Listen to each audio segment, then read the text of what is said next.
మేఘాల్లో సన్నాయి రాగం మోగింది, మేళాలు తాళాలు వినరండి.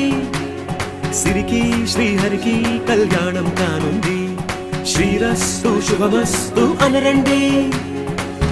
అచ్చ తెలుగింట్లో పెళ్లికి అర్థం చెప్పారంటూ, మెచ్చదగు ముచ్చట ఇది అని సాక్ష్యం చెబుతామంటూ, జనులంతా జై కొట్టేలా జరిపిస్తామండి. అందాల కుందనపు బొమ్మవని జత చేరు